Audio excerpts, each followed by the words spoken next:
Welcome to రవికిరణాలు TV బులెటిన్ల ముందుగా headlines చూద్దాం. కూటమి ఉమ్మడి మేనిఫెస్టో విడుదల. చంద్రబాబు నివాసంలో మేనిఫెస్టో విడుదల కార్యక్రమం. హాజరైన పవన్ కళ్యాణ్, బీజేపీ నేత సిద్ధార్థనాథ్ సింగ్. వివిధ అంశాలతో కూడిన మేనిఫెస్టో వివరాలను మీడియాకు వివరించిన చంద్రబాబు, పవన్.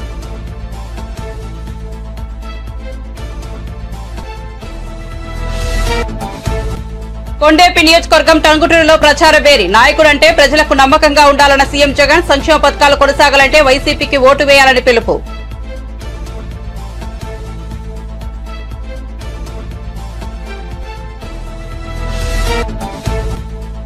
ఫేక్ వీడియోలు సర్క్యులేట్ కావడంపై మోదీ తీవ్ర ఆగ్రహం. విపక్షాలు సోషల్ మీడియాలో నకిలీ వీడియోలను వైరల్ చేస్తున్నాయని విమర్శ. తమ ప్రభుత్వాన్ని ఎదుర్కొనే సత్తా లేక టెక్నాలజీని సద్వినియోగం చేస్తున్నాయని ఆగ్రహం.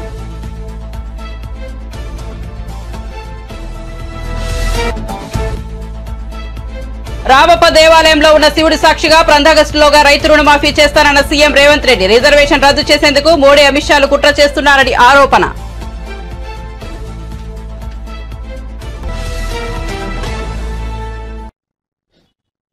ఇక వార్త వివరాల్లోకి వెళ్తే, టీడీపీ అధినేత చంద్రబాబు ఉండవల్లిలోని తన నివాసంలో జనసేనాని పవన్ కళ్యాణ్ తో కలిసి బీజేపీ నేత సిద్ధార్థనాథ్ సింగ్ సమక్షంలో కూటమి మేనిఫెస్టో విడుదల చేశారు. ఈ సందర్భంగా చంద్రబాబు మాట్లాడుతూ సంపద సృష్టించడం, ఆదాయాన్ని పెంచడం, పెరిగిన ఆదాయాన్ని ప్రజలకు అందించడం తెలిసిన నేతలు కూటమిలో ఉండాలని వెల్లడించారు. కమిట్మెంట్ లేని రాజకీయాల వల్ల ఏపీ నాశనమైందని, అమరావతిలో 3 లక్షల కోట్ల ప్రజల ఆస్తి నష్టం ఆవిరైందని ఆవేదన వ్యక్తం చేశారు. అందుకే సమగ్రంగా ఆలోచించి రూపొందించిన మేనిఫెస్టోను మీ ముందుకు తెచ్చామని పేర్కొన్నారు. కూటమి అభ్యర్థులకు ఓటు వేసి గెలిపించని చంద్రబాబు ప్రజలకు విజ్ఞప్తి చేశారు. అందులో కూడా మీరు చూస్తే ఇంటింటికి రక్షిత మంచినీరు, కొళ్ళాయి ద్వారా నీళ్లు ఇవ్వడం. రెండోది, రాష్ట్ర వ్యాప్తంగా స్కిల్ సెన్సస్. ఇది first of it's kind in the country. ఇంతవరకు కులగణన చేశాం. రిలీజియన్గా ఏ కమ్యూనిటీ ఎంత ఉన్నారు, ఏ రిలీజియన్ ఎంతమంది ఉంటారో చేశాం. ఫస్ట్ టైం స్కిల్ గణన చేయడం.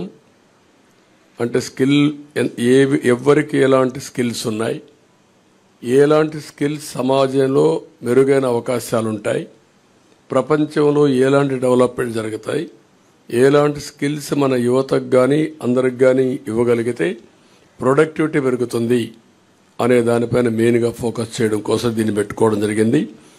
ఇంకొక పక్క చిన్న మధ్య తరహా పరిశ్రమలకి, అంకుర సంస్థలకి ప్రాజెక్ట్ వ్యయంలో గరిష్టంగా 10 లక్షల రూపాయల సబ్సిడీ ఇవ్వడం. ఇది కాకుండా ఇంకొక పక్కన చూస్తే ఎన్డీఏ ప్రభుత్వం తెచ్చిన 10% ఈడబ్ల్యూఎస్ రిజర్వేషన్స్ అమలు చేస్తాం.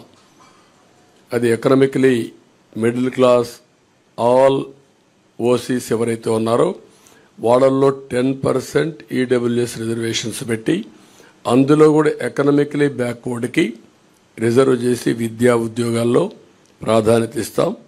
ప్రజాదాని అమరావతిని మళ్ళా కొనసాగించి ఉపాధి, ఉద్యోగ అవకాశాలన్నీ కల్పిస్తాం. ఇది కాకుండా ఇంకొక పక్కన మీరు చూస్తే యువత కోసం చాలా స్పష్టమైన ఒక మేనిఫెస్టో తీసుకొస్తున్నాం. దీంట్లో మీరు చూసినప్పుడు మెగా డిఎస్సి ఫస్ట్ సిగ్నేచర్ కింద పెడతాం. ప్రతి సంవత్సరం జాబ్ క్యాలెండర్ ఉంటుంది. ఉత్తరాంధ్ర, కోస్తా, రాయలసీమ ఉద్యోగ కల్పనకి ఏ అవకాశాలు ఉన్నాయో అన్నీ ఉపయోగించుకుంటాం.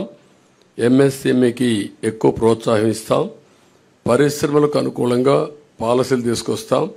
మళ్ళీ పెద్ద ఎత్తున పెట్టుబడులు తీసుకొచ్చి రాష్ట్రానికి ఉపాధి అవకాశాలు కల్పించే బాధ్యత తీసుకుంటాం. యువత ఎప్పుడు సాలిడ్గా ఫ్యూచరిస్టిక్గా ఉండడం కోసం క్రీడల్ని ప్రోత్సహిస్తాం. డిజిటల్ లైబ్రరీస్ని ఎక్కడికక్కడికి అందుబాటులో తీసుకొచ్చి ఉద్యోగ అవకాశాలే కాకుండా నాలెడ్జ్ అప్గ్రేడ్ చేసుకుంటూ ముందుకెళ్తారు. అదే సమయంలో బీసీ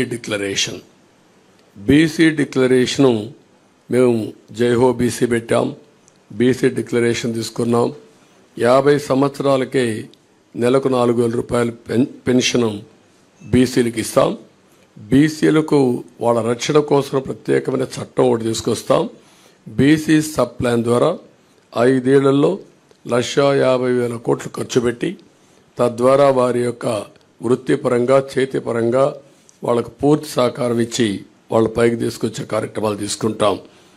అదే మరిగా స్థానిక సంస్థల్లో నామినేటెడ్ పోస్టుల్లో 34% రిజర్వేషన్స్ వల్ల రెస్టోర్ చేయడం, నామినేషన్ల ప్రాధాన్యత ఇవ్వడం, చట్టసభల్లో 33% రిజర్వేషన్ రావడానికి కేంద్రానికి రికమెండ్ చేస్తాం, కేంద్రంతో సంప్రదిస్తాం. ఇది జరిగే వరకు వారికి అండగా ఉంటాం. తక్కువ జనాభాతో ఎక్కువ పోటీ చేయలేని వర్గాలకి నామినేటెడ్ పోస్టుల ద్వారా రాజ్యాధికారంలో భాగస్వాములు చేస్తాం. ఇది కాకుండా బీసీ వాళ్ళ కులాల దామాషా ప్రకారం 140 బీసీ కులాలున్నాయి. ఆ కులాల్లో కొంతమంది ఎక్కువ ఉన్నారు, కొంతమంది తక్కువ ఉన్నారు. అందరి యొక్క జనాభా దామాషా, వారి యొక్క ఎకనామిక్ కండిషన్ బట్టి వాళ్ళందరినీ కూడా ఎవాల్యుయేట్ చేస్తాం. దీని ప్రకారం కార్పొరేషన్లు పెట్టి అన్ని కార్పొరేషన్లకు నిధులిచ్చి తద్వారా వాళ్ళని ఆర్థికంగా పైకి తేవడం కోసం కృషి చేస్తాం. స్వయం ఉపాధికి ప్రతి సంవత్సరం ఒక 10,000 కోట్లు ఖర్చు పెడతాం బీసీల కోసం. ఇంకొక పక్క ఆదరణ కింద ఒక 5,000 కోట్లు ఖర్చు పెట్టి ఆధునిక పనిముట్లు అప్పజెప్పి వాళ్ళ యొక్క వృత్తిపరంగా చేసుకునే పనుల్లో ఆదాయాన్ని పెంచడం కోసం ముందుకు పోతాం.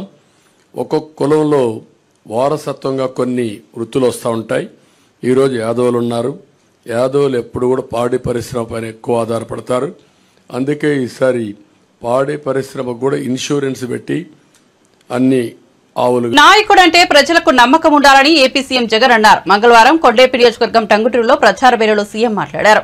జగన్ కు ఓటు వేస్తే పథకాలు కొనసాగుతాయన్నారు. ఎవరి ఎలాంటి నాయకుడు ప్రజలు గమనించాలన్నారు. ఎవరి రికార్డు ఏంటో, ఎవరి రిపోర్ట్ ఏంటో చూద్దామా అని జగన్ అన్నారు.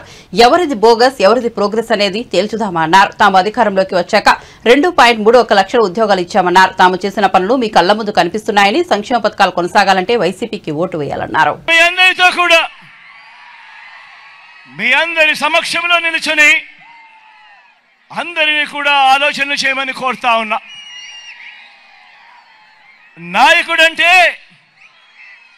నాయకుడంటే ప్రజల్లో నమ్మకం ఉండాలి. ఒక మాట చెబితే చేస్తాడు అనే నమ్మకం ఆ నాయకుడి మీద ఉండాలి. మరి ఇవాళ మీ అందరి సమక్షంలో ఇన్నాళ్ళు అంటే ఈ 58 నెలలుగా సీఎంగా మీకు మంచి చేసి ఈరోజు మీ అందరి సమక్షంలో మీ జగన్ ఒకవైపున ఉన్నాడు, మరోవైపున అటువైపున గతంలో 14 ఏళ్ళు అధికారం చెలాయించి తన పేరు చెబితే ఏ పేదకు కూడా తాను చేసిన ఏ మంచి కూడా గుర్తుకు రాని మరో పెత్తందారి అటువైపున ఉన్నాడు. ఈరోజు మీ అందరినీ ఈరోజు నేను ఒకటే కోరుతా ఉన్నా. ఈరోజు జరగబోతా ఉన్న ఎన్నికలు కేవలం ఎమ్మెల్యేలను, ఎంపీలను ఎన్నుకునేందుకు జరిగే ఎన్నికలు మాత్రమే కావు. ఈ ఎన్నికల్లో మీరు వేసే మీ ఓటు జరుగుతా ఉన్న పథకాలకు సంబంధించిన కొనసాగింపు కొరకు మీరు ఓటు వేస్తా ఉన్నారు. ఈ ఎన్నికల్లో మీరు వేసే మీ ఓటు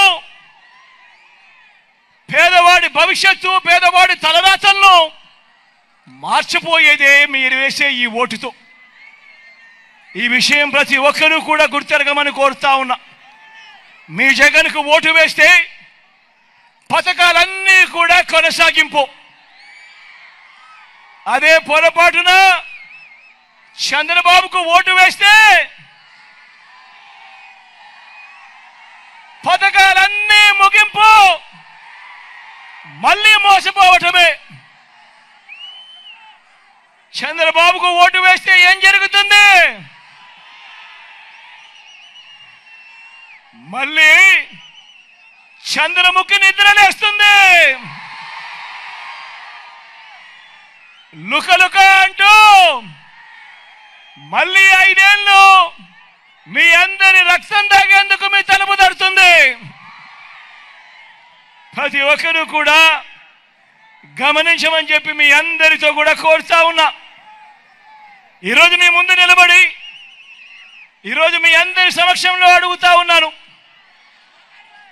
మీరు ఎవరికి మీరు ఎవరి విశ్వసనీయత ఏమిటి అన్నది, ఎవరు ఎలాంటి నాయకుడు, ఎవరు విశ్వసనీయత కలిగిన నాయకుడు, ఎవరు వంచనలు ఎవరు మోసాలు చేసే నాయకుడు అన్నది ఈరోజు మీ అందరి సమక్షంలోనూ కూడా ఈరోజు అడుగుతా ఉన్నా. ఈరోజు ఎవరి రికార్డు ఏమిటో చేద్దామా అని అడుగుతా ఉన్నాను. ఈ సందర్భంగా మిమ్మల్ని అందరినీ కూడా ఎవరి రిపోర్ట్ ఏమిటో చూద్దామా అని అడుగుతా ఉన్నాను. ఈ సందర్భంలో మీ అందరితో ఎవరిది బోగస్ రిపోర్టు, ఎవరిది ప్రోగ్రెస్ అనేది తేల్చేద్దామా అని చెప్పి ఈ సమక్షంలో మీ అందరినీ అడుగుతా ఉన్నా. మామూలుగా ఏమంటారు, ఈ ఎల్లో మీడియా ఏమంటుంది, చంద్రబాబు నాయుడు కూడా తన సెల్ఫ్ డబ్బా కొట్టుకుంటూ ఏమంటాడు, బాబు వస్తే జాబ్ వస్తుంది అని చెప్పి ఈ పెద్ద మంచి చంద్రబాబు నాయుడు గారు ఫేక్ వీడియోలు సర్క్యులేట్ కావడంపై ప్రధాని నరేంద్ర మోదీ ఆగ్రహం వ్యక్తం చేశారు. మహారాష్ట్రలోని ధారాషివ్ జిల్లాలో మంగళవారం జరిగిన ఎన్నికల ప్రచార సభలో ఆయన మాట్లాడుతూ విపక్షాలు సోషల్ మీడియాలో నకిలీ వీడియోలను వైరల్ చేస్తున్నాయని విమర్శించారు. తమ ప్రభుత్వాన్ని ఎదుర్కొనే సత్తా లేక టెక్నాలజీని దుర్వినియోగం చేస్తూ తప్పుడు సమాచారాన్ని వ్యాప్తి చేస్తున్నాయన్నారు. ఆర్టిఫిషియల్ ఇంటెలిజెన్స్ ద్వారా నకిలీ వీడియోలను సృష్టించడంపై ఆయన ఆందోళన వ్యక్తం చేశారు. విపక్షాలు ప్రధానంగా తనను టార్గెట్ చేస్తున్నాయన్నారు. కానీ ఇప్పుడు వారి అబద్దాలను ఎవరూ నమ్మడం లేదన్నారు. ఆర్టిఫిషియల్ ఇంటెలిజెన్స్ ద్వారా తన ఫేస్ ను ఉపయోగించి తప్పుడు వీడియోలతో వారి ప్రేమ దుకాణాల్లో అమ్మకానికి పెడుతున్నారని ఎద్దేవా చేశారు. ప్రస్తుత లోక్సభ ఎన్నికలు జాతి ఆత్మగౌరవం కోసం జరుగుతున్న పోరాటమన్నారు. ये 21वीं सदी टेक्नोलॉजी ड्रिवन सदी है और मैं स्वयं भी टेक्नोलॉजी का बहुत बड़ा समर्थक रहा हूं. मैंने सोशल मीडिया का उपयोग हमेशा जनता जनार्दन से जुड़ने के लिए किया है, आपकी इच्छाओं आकांक्षाओं को जानने के लिए किया है. आप तक सरकार का कोई कार्यक्रम पहुंच रहा है या नहीं, उस पर सुधार की गुंजाइश क्या है, ऐसी फीडबैक के लिए मैंने सोशल मीडिया का उपयोग किया है. लेकिन ताजा घटनाएं परेशान करने वाली है. लोकतंत्र प्रेमी हर व्यक्ति को शर्मसार करने वाली है.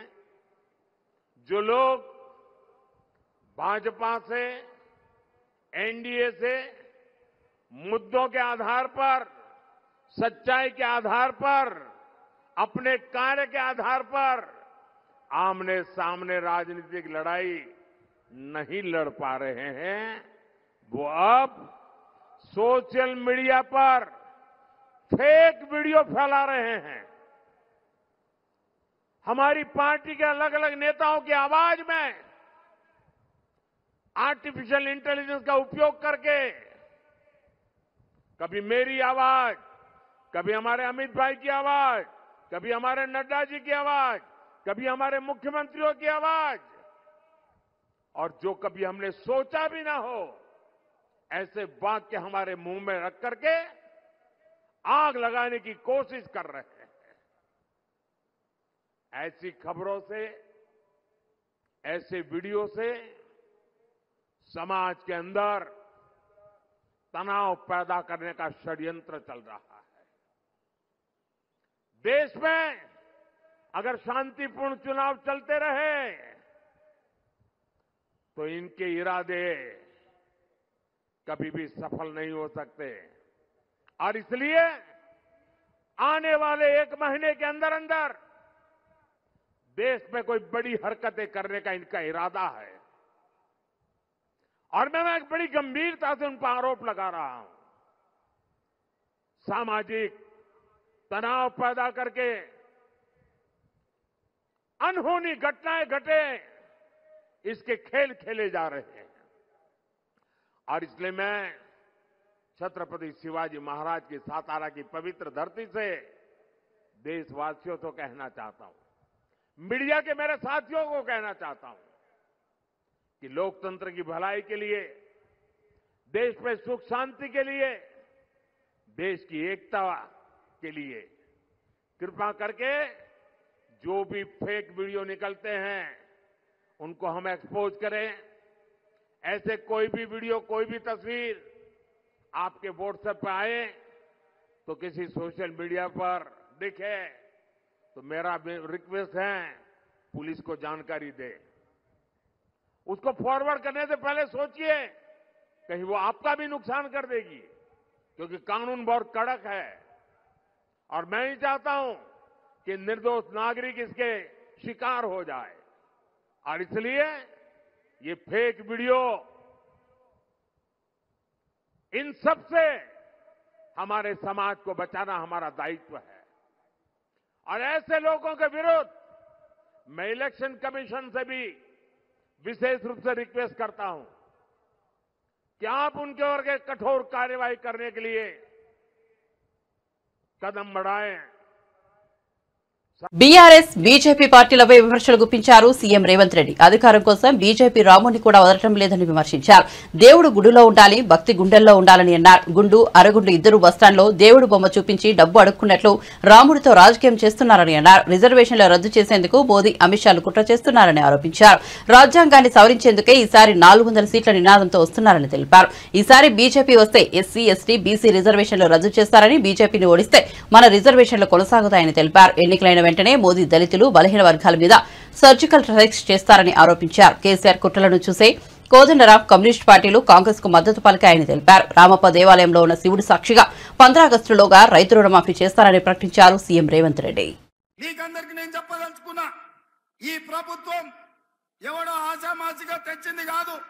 ఇవాళ ఈ కుర్చీలు మా తాతలు ముత్తాతల నుంచి మాకు వచ్చింది కాదు. ఈ కష్టం మీది.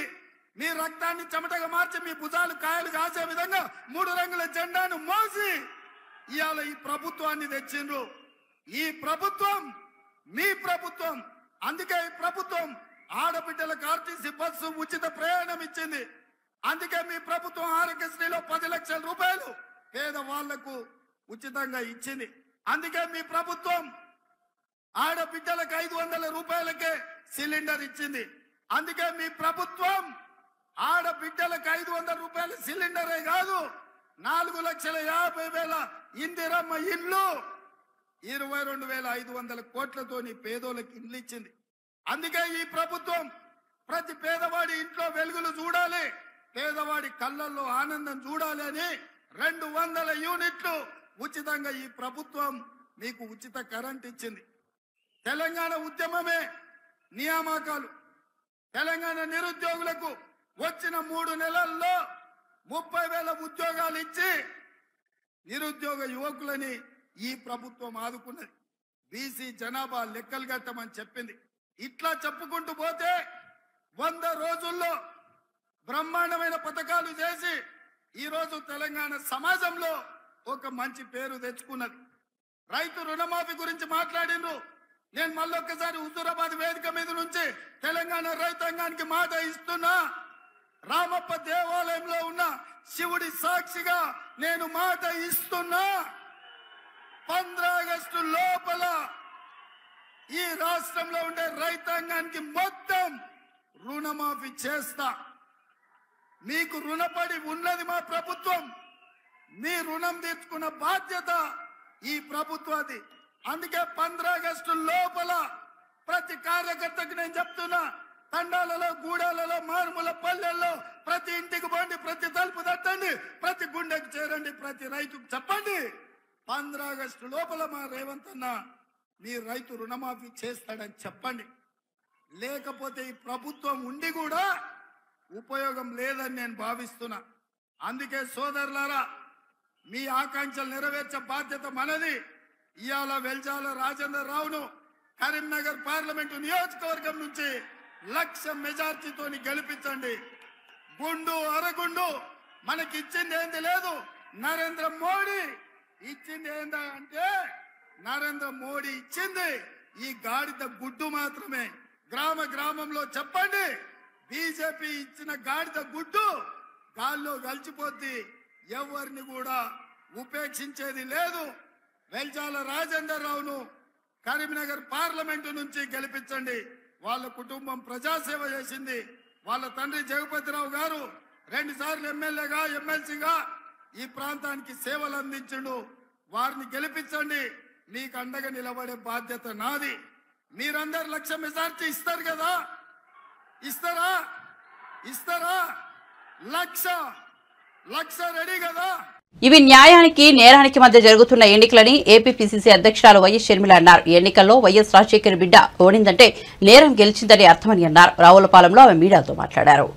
ముఖ్యమంత్రి జగన్మోహన్ రెడ్డి గారు ఒక ఇంగ్లీష్ ఛానల్ ని అడ్రస్ చేస్తూ కొన్ని అంశాలను ప్రస్తావించడం జరిగింది. వాటి మీద క్లారిటీ ఇవ్వడానికే ఈరోజు ఈ ప్రెస్ మీట్. ఒకటి, నేను రాజశేఖర రెడ్డి బిడ్డను కడపలో ఓడిపోతానేమో అని తను బాధపడుతున్నట్టుగా జగన్మోహన్ రెడ్డి గారు మాట్లాడారు.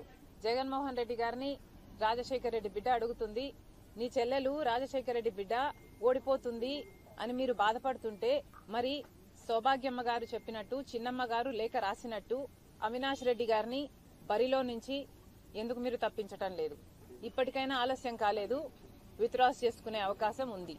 మీ బాధ నిజంగానే జెన్యున్ అయితే ఎందుకు ఈ ముఖ స్థితి మాటలు? వివేకానంద రెడ్డి గారు ఎమ్మెల్సీ ఎన్నికల్లో ఓడిపోయినప్పుడు మీరు ఎంత బాధపడ్డారు? మీరు బాధపడిన మాట వాస్తవమైతే ఆ ఎమ్మెల్సీ ఎన్నికల్లో ఓడించింది భాస్కర్ రెడ్డి, మనోహర్ రెడ్డి వీళ్ళ కుటుంబాలు కాదా? మరి అలాంటి వాళ్ళనే పిలిచి మళ్ళీ మీరు ఎంపీ టికెట్ అప్పుడు ఇచ్చారు, మళ్ళీ ఇప్పుడు ఇచ్చారు. మరి ఎంత బాధపడ్డారు మీరు? నిజంగానే నేను అక్కడ ఓడిపోతాను అన్న నమ్మకమే మీకుంటే మరి ఈరోజు ఎందుకు భయపడుతున్నారు? ఎందుకు వైఎస్ కుటుంబాన్ని అంతటినీ దించి కడపలో ప్రచారం చేయిస్తున్నారు? మీకు భయం లేకపోతే రాజశేఖర రెడ్డి బిడ్డని చూడకుండా, మీ చెల్లెలని చూడకుండా నా గురించి, నా పేరు గురించి, నా పుట్టుక గురించి సోషల్ మీడియాలో అంతగా దూషించాల్సిన అవసరం ఏముంది? జగన్మోహన్ రెడ్డి గారికి ఓడిపోతాము అన్న భయం పట్టుకుంది కాబట్టే ఈ చర్యలన్నీ చేస్తున్నారు. కేవలం అవినాష్ రెడ్డి గారిని ఎవరైతే సిబిఐ ఛార్జ్ షీట్ లో అక్యూజ్డ్ గా చేర్చిందో, సాక్ష్యాలు ఆధారాలు చూపి అక్యూజ్డ్ గా చేర్చిందో అదే అవినాష్ రెడ్డి గారికి మళ్లీ మీరు ఎంపీ టికెట్ ఇచ్చారు కాబట్టే ఈరోజు రాజశేఖర రెడ్డి బిడ్డ కడప లోక్సభ స్థానం బరిలో ఉంది. కడపలో జరుగుతున్న ఈ ఎన్నికలు ఒక పక్క ధర్మానికి, ఇంకో పక్క డబ్బుకి జరుగుతున్న ఎన్నికలు. ఒక పక్క న్యాయానికి, ఇంకో పక్క నేరానికి జరుగుతున్న ఎన్నికలు. ఈ ఎన్నికల్లో రాజశేఖర రెడ్డి బిడ్డ ఓడిపోయింది అంటే నేరం గెలిచింది అని అర్థం. కాంగ్రెస్ పార్టీ రాజశేఖర రెడ్డి గారి పేరును సిబిఐ ఛార్జ్ షీట్ లో చేర్చలేదు. వాస్తవం ఏమిటంటే అసలు రాజశేఖర రెడ్డి గారి పేరు ఎఫ్ఐఆర్ లో కూడా లేకపోతే సుధాకర్ రెడ్డి గారు ఎవరైతే ఇప్పుడు ఏఏజీగా ఉన్నారో పొనుగోలు సుధాకర్ రెడ్డి గారు అదే పనిగా రాజశేఖర రెడ్డి గారి పేరు కూడా ఈ కేసులో లేకపోతే, ఛార్జ్ షీట్ లో లేకపోతే జగన్మోహన్ రెడ్డి గారు ఈ కేసులలో నుంచి బయటపడటం అసాధ్యము అని సిబిఐ కోర్టులో పిటిషన్ వేశాడు, హైకోర్టులో పిటిషన్ వేశాడు, సుప్రీంకోర్టులో కూడా పిటిషన్ వేశాడు. ఆ మేరకు సిబిఐ రాజశేఖర రెడ్డి గారిని పేరుని ఛార్జ్ షీట్ లో చేర్చింది తప్ప కాంగ్రెస్ పార్టీ రాజశేఖర రెడ్డి గారి పేరును ఛార్జ్ షీట్ లో చేర్చలేదు.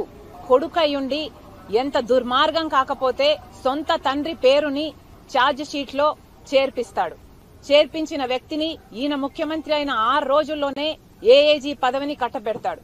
ఇది దుర్మార్గం కాకపోతే, ఇది సిగ్గుచేటు కాకపోతే ఏమిటి అని రాజశేఖర రెడ్డి బిడ్డ, రాజశేఖర రెడ్డి గారి అభిమానులు అడుగుతున్నారు.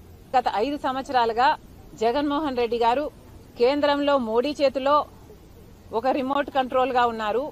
రాష్ట్రంలో తన ఇంట్లో ఉన్న వాళ్ళ చేతుల్లో రిమోట్ కంట్రోల్ గా ఉన్నారు. ఇద్దరి పేర్లు బీతోనే మొదలవుతాయి, బీజేపీ అయినా ఇంట్లో ఉన్న వాళ్ళైనా. పిఠాపురంలో పవన్ కళ్యాణ్ ఓటమి ఖాయమని, ఆయనను ఓడించకపోతే తన పేరు మార్చుకుంటానని కాపు నేత వైసీపీ నాయకుడు ముద్రగడ పద్మనాభం సంచలన వ్యాఖ్యలు చేశారు.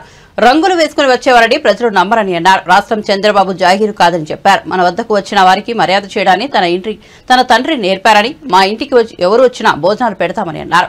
పవన్ కళ్యాణ్ ఎవరిని దగ్గరకు రానివ్వరని, కనీసం తన వద్ద పనిచేసే డైరెక్టర్లకైనా కప్పు కాఫీ ఇచ్చారా అని ప్రశ్నించారు. ఏమి చెప్పకుండా గాల్లో వచ్చేస్తారా? రంగు వేసుకుని వచ్చేస్తే అందరూ ఓట్లు వేసేయాలా? పవన్ గారు మిమ్మల్ని ఓడించి పంపడం ఖాయం. ఓడించి పంపకపోతే నా పేరు పద్మనాభం కాదు, పద్మనాభరెడ్డిగా మార్చుకుంటాను. మిమ్మల్ని ఓడించి పంపకపోతే పద్మనాభం కాదు, నా పేరు పద్మనాభరెడ్డిగా మార్చుకుంటాను. ఈ రోజులువా మేము మీకు ఓటేసేయడానికి? మీకు సేవకులమా? మీ బానిసలమా మేము ఓటేసేయడానికి? మీ అందరూ అమ్ముడు అయిపోయి జాత మీకున్న జబ్బుని మాకు అడ్డుకట్టారా? మా ప్రజలకి పద్ధతులు మార్చుకుని, సమస్యలు తెలుసుకుని, ఎవరేంటో తెలుసుకుని మాట్లాడడం నేర్చుకోండి. మీ నోటికి ఏదో వస్తే అది మాట్లాడేయకండి. కేళ్ళప్పుడు వచ్చి నోరిప్పారు, సంతోషం. ఈ ప్రశ్నలన్నింటికి కూడా మీరు అదే పద్ధతిలో ప్రెస్ మీట్ పెట్టి నన్ను ప్రశ్నించండి. ఎన్ని ప్రశ్నలకైనా సమాధానం చెప్తాను. వాటికి మీరు నాకు రిప్లై ఇవ్వాలి. అంతేగాని సభలో మాట్లాడేసి మీ ఇష్టం వచ్చిన మాట్లాడుతుంటే అర్థబద్ధం లేకుండా మాట్లాడడం, వాటికి మేము సమాధానం చెప్పడం కాదు. పవన్ గారు, మీరు కూర్చుని ప్రెస్ మీట్ పెట్టి అన్ని రకాల ప్రశ్నలు వేయండి. అన్ని రకాల ప్రశ్నలు సమాధానం చెప్తాను. అంతేగాని నోరు ఉంది కదా, ముఖం రంగు ఉంది కదా, నేను తిడితే పడా కదా అనే మాట చెల్లదు. ఇక్కడ చెల్లదు. తొందరలో మీ పార్టీ కూడా ప్యాకప్ చేసుకోవడానికి రెడీ చేసుకోండి. పెట్టాపడి తన్ని తరివేస్తారు మిమ్మల్ని. తన్ని తరవకపోతే ప్రజలు అంతా చెప్పాను మీకు. నా పేరు పద్మనాభరెడ్డి మార్చుకుంటాను. పద్మనాభం కాదు, ముద్దరగడ పద్మనాభరెడ్డిగా మార్చుకుంటాను ఇక్కడి నుంచి తరవకపోతే.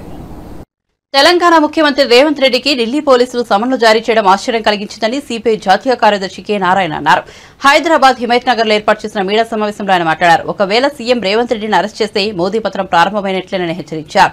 పలు కేసులో చాలా ఏళ్లుగా బెయిల్పై ఉంటున్న ఏపీ ముఖ్యమంత్రి జగన్ జోలికి బీజేపీ ఎందుకు వెళ్లడం లేదని ప్రశ్నించారు.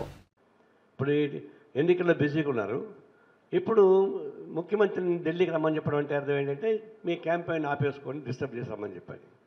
సైకలాజికల్గా బెదరగొట్టడం. అవసరమైతే ఆయన కూడా లోపలేసి మూడో ముఖ్యమంత్రి ముచ్చటగా జైల్లో ఉండడానికి ఏర్పాటు చేయడానికి ప్రయత్నించవచ్చు. నేను ఈ విషయం ముఖ్యమంత్రి ఆయన అరెస్ట్ చేసిన మంచిది. ప్రైమ్ మినిస్టర్, హోమ్ మినిస్టర్ ఇద్దరు కలిసి రేవంత్ని అరెస్ట్ చేస్తే వీడు జీరంగ పెట్టలాగా ఉన్నాడు, ఊరికి వాగుతున్నాడు, లోపలేద్దామని వేస్తే మంచిదే. ఆ విధంగా వేస్తే ఇంకా మోడీ పతనం ప్రారంభమవుతుంది. ఈ జీరంగ పెట్టలాంటి ఇంకా పైకి వస్తాడు.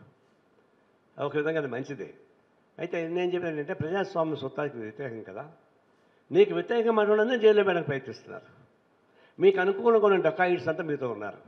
ఎవరైతే ఆర్థిక నేరస్తులుగా ఉన్నారో, ఎవరైతే హత్యాప్రయత్నాలు ఉన్నారో, ఎవరైతే రేపిస్టులుగా ఉన్నారో, ఎవరైతే డకాయిట్ లాగా ఉన్నారో వాళ్ళందరూ మీ సంఖ్యలో కూర్చుంటే వాళ్ళు పవిత్ర గంగోలాగా ఉంటారా? ఎవరైతే మమ్మల్ని వ్యతిరేకిస్తారో రాజకీయంగా, కేజ్రీవాల్ వ్యతిరేకించినా, సోరెన్ వ్యతిరేకించినా, రేవంత్ రెడ్డి వ్యతిరేకించినా, ఎవరు వ్యతిరేకించినా వాళ్ళందరూ దేశద్రోహులా? ఇది ఒక విధంగా చెప్పాలంటే కేరళ ముఖ్యమంత్రి కూడా వాళ్ళు టార్గెట్ చేస్తూ ఉన్నారు. అంటే మిమ్మల్ని వ్యతిరేకించే వాళ్ళందరూ దేశద్రోహులు, ఎంత మంచివాళ్ళైనా. మిమ్మల్ని సమర్థించే వాళ్ళంతా ఎంత నేరపూరితమైనటువంటి వాళ్ళు ఉన్నా కూడా చాలా గంగోలంటి వాళ్ళు. మీకు పక్కనే ఉన్నాడు కదా ఆంధ్రప్రదేశ్లో ముఖ్యమంత్రి. మరి ఎన్ని కేసులు ఉన్నాయి ఆయన పైన? ఎన్ని వేల కోట్ల రూపాయలు అవినీతి ఉంది? ఎన్ని ఏళ్ళకి బెయిల్ పైన ఉన్నాడు? 10 ఏళ్ళకి బెయిల్ పైన ఉంటాడా? అంటే మీకు మమ్మల్ని సపోర్ట్ చేస్తాడు కాబట్టి ఆయన క్షేమంగా ఉంటాడు. అదేవిధంగానే మీకు కంటెస్ట్ చేసేవాళ్ళు చాలామంది ఉన్నారు. ఇవన్నీ చూస్తున్నప్పుడు ఒక కక్షపూరితమైన వైఖరి, ప్రజాస్వామ్య వైఖరి కాకుండా ప్రాక్టీస్ యొక్క కక్షపూరిత వైఖరి ఎట్టుంటుందో ఆ పద్ధతుల్లో మోడీ దిగజారి, బహుశా స్వాతంత్రం వచ్చిన వరకు ఇప్పటిదాకా ఇంత దిగజారిన ప్రధానమంత్రి లేడు. భవిష్యత్తులో కూడా వస్తాడు నేను అనుకోను. పొరపాటున భవిష్యత్తులో కూడా ఇట్లాంటి ప్రధాని వస్తే ఈ దేశానికి ప్రజాస్వామ్యం ఉండదు.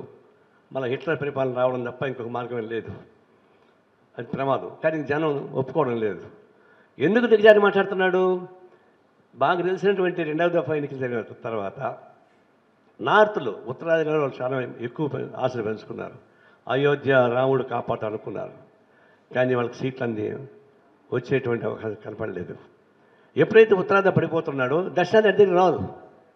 ఓట్లు పెరగచ్చు కానీ సీట్లు రావు.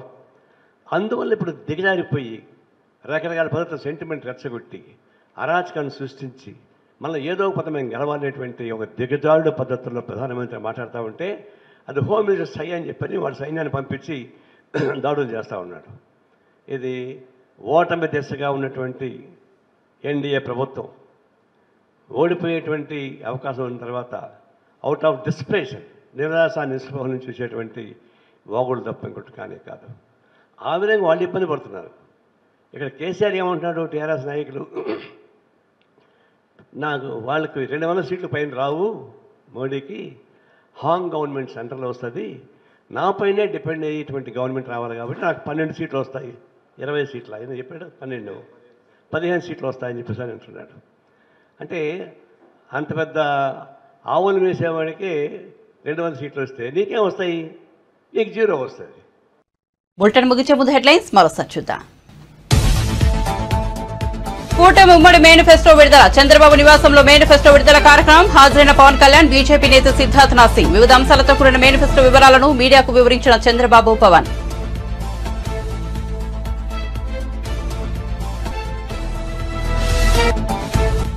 కొండేపి నియోజకవర్గం టంగుటూరులో ప్రచార బేరీ. నాయకుడంటే ప్రజలకు నమ్మకంగా ఉండాలన్న సీఎం జగన్. సంక్షేమ పథకాలు కొనసాగాలంటే వైసీపీకి ఓటు వేయాలని పిలుపు.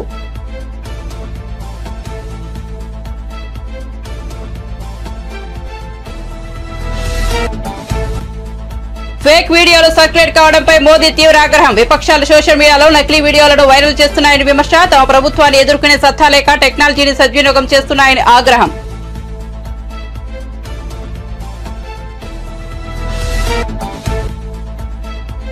రామప్ప దేవాలయంలో ఉన్న శివుడి సాక్షిగా ఆగస్టులోగా రైతు రుణమాఫీ చేస్తానన్న సీఎం రేవంత్ రెడ్డి. రిజర్వేషన్ రద్దు చేసేందుకు మోడీ, అమిత్ షాలు కుట్ర చేస్తున్నారని ఆరోపణ.